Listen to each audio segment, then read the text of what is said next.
Hello friends, welcome to the channel echo for all. मेरा नाम है तुषारिका पांडे।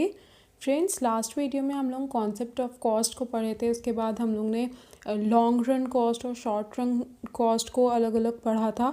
उसमें जो भी डिफरेंट टाइप्स की कॉस्ट थी, जैसे total cost, marginal cost, average cost, इन सब को पढ़ा था। इस वीडियो में हम लोग अलग अलग कॉस्ट के बीच में जो भी रिलेशनशिप है उसको पढ़ेंगे, जैसे कि टोटल वेरिएबल कॉस्ट और मार्जिनल कॉस्ट में क्या रिलेशनशिप है, एवरेज कॉस्ट और मार्जिनल कॉस्ट में क्या रिलेशनशिप है, long run average cost, long run marginal cost में क्या रिलेशन है।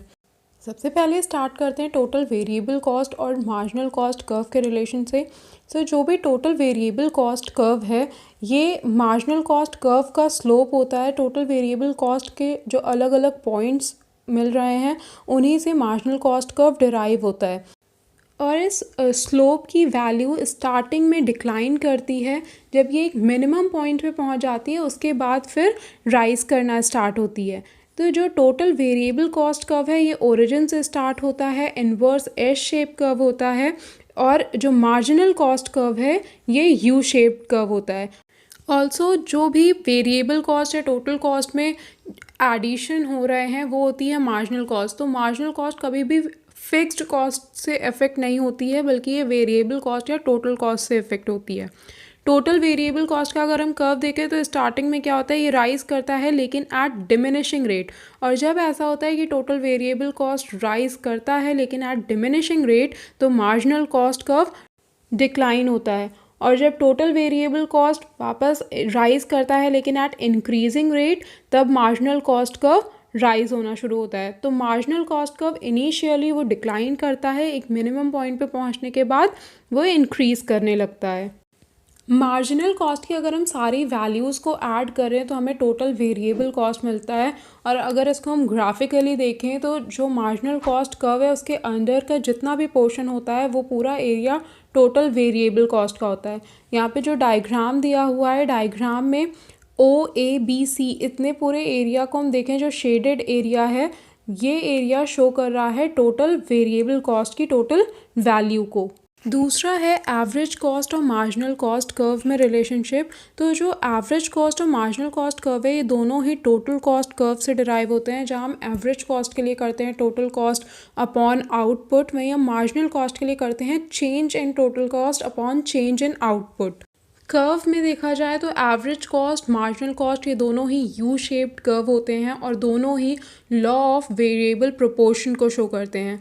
एवरेज कॉस्ट जो कि इंक्लूड दोनों करता है, वेरिएबल कॉस्ट और फिक्स्ड कॉस्ट, क्योंकि एवरेज कॉस्ट के लिए हम क्या करते हैं, average fixed cost plus average variable cost.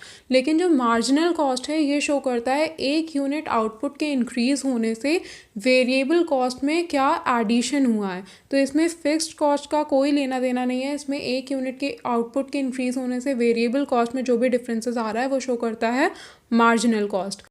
Average cost और मार्जिनल कॉस्ट के कर्व को अगर हम कंपेयर करें, तो जो एवरेज कॉस्ट कर्व है, इसमें जब भी वैल्यू डिक्लाइन करेगी, स्टार्टिंग में एवरेज कॉस्ट कर्व क्या है, पहले डिक्लाइन करता है और बाद में इंक्रीज़ करता है। तो जब एवरेज कॉस्ट की वैल्यू जब डिक्लाइन करेगी, तो marginal cost curve average cost curve के नीचे रहेगा।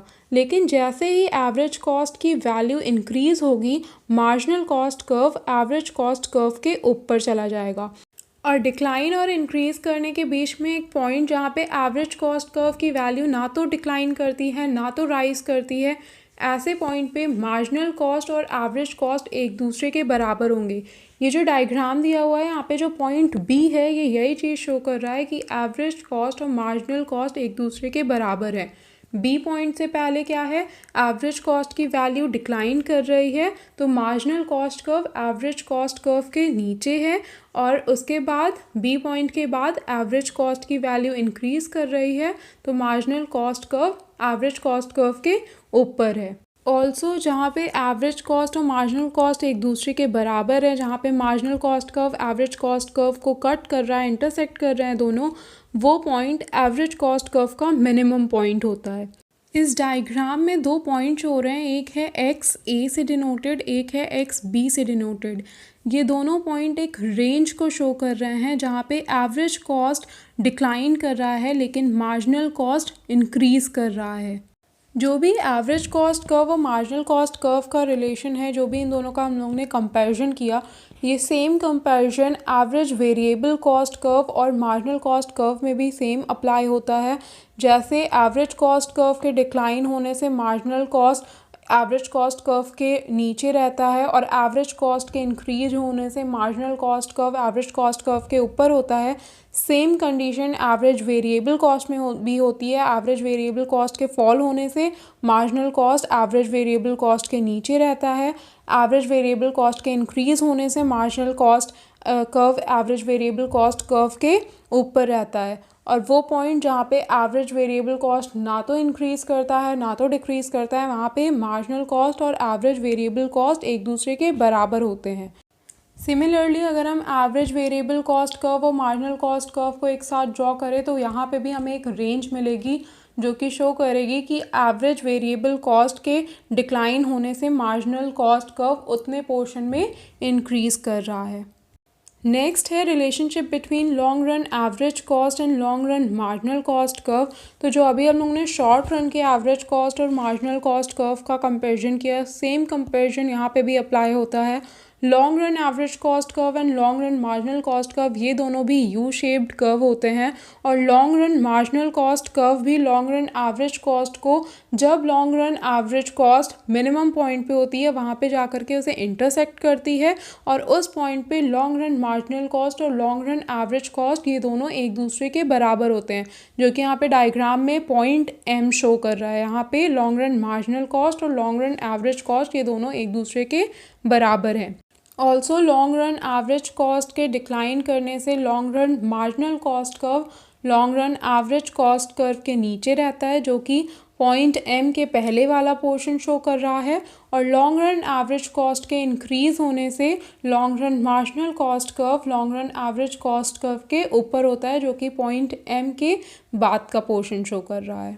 Thank you friends, I hope आप लोगों को कॉन्सेप्ट ऑफ कॉस्ट समझ में आया होगा, उसके टाइम एलिमेंट्स, अलग अलग कॉस्ट और उनके बीच के रिलेशनशिप समझ में आए होंगे। अगर आप लोगों ने कॉन्सेप्ट ऑफ कॉस्ट की तीनों वीडियोस को देखा है तो आप लोग कॉन्सेप्ट ऑफ कॉस्ट से कई सारे क्वेश्चन को सॉल्व कर सकते हो, उसके आंसर दे सकते हो, जैसे कि definition of cost, short run and long run cost, marginal cost, fixed cost, variable cost, average cost, how is total variable cost derived from marginal cost, how is marginal cost derived from total variable cost, when average cost is rising, what is the relationship between marginal cost and average cost, and many others.